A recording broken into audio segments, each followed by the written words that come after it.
Dans la vie, on veut tous aller vers plus de bonheur. Quel que soit le chemin qu'on emprunte, c'est un objectif partagé par tous.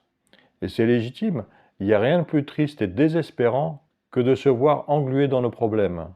On se dit qu'on a une vie et qu'il faut en profiter, qu'il faut qu'elle soit la plus belle possible, en famille, avec les amis, au travail, dans nos activités.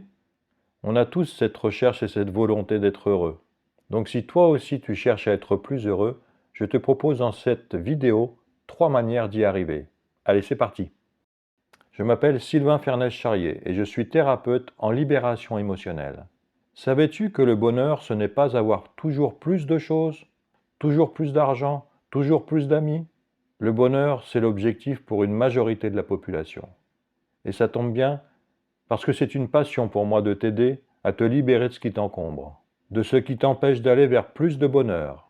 Je te propose un travail qui va t'aider à te faire grandir et évoluer durablement. Je t'ai dit juste avant qu'il y avait 3 actions simples à mettre en place pour être plus heureux. En numéro 1, et ça c'est pas forcément facile, arrêter de fuir nos problèmes. Si on met sans cesse sous le tapis ce qui nous dérange, on peut être sûr que le problème va revenir à un moment donné dans notre vie. C'est inévitable. Un exemple. Si à chaque fois que je vois une araignée, je stresse et que je fuis, qu'est-ce qui va se passer la prochaine fois que je vais croiser le chemin d'une araignée?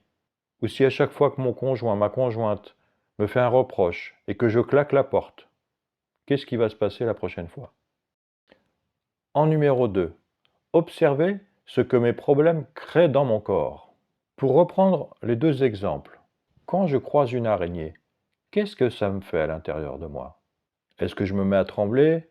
Est-ce que j'ai envie de crier? Est-ce que j'ai les jambes qui se coupent? Ou que mon cœur se met à battre à fond? Et quand ma compagne, mon compagnon me fait des reproches, qu'est-ce qui se passe à l'intérieur de moi? Est-ce que j'ai des idées de lui faire du mal? Est-ce que je me sens rabaissé? Est-ce que j'ai de la tristesse, de la colère? Numéro 3. Accueillir mes sensations jusqu'à ce que je ressente plus de paix. Si je tremble en voyant une araignée, eh bien c'est ok. J'accepte la situation et j'arrête de fuir autant que possible.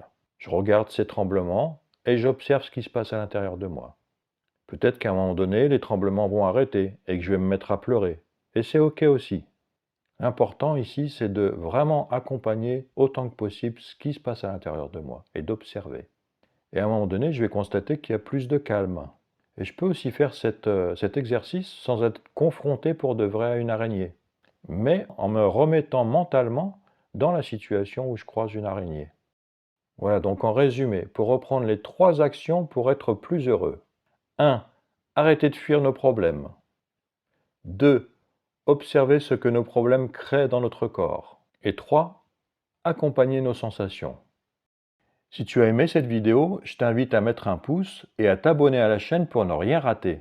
Et si tu as envie de t'entraîner à mieux gérer tes émotions, à aller vers plus de bonheur, je te propose de télécharger gratuitement la méditation d'ancrage que j'ai enregistrée.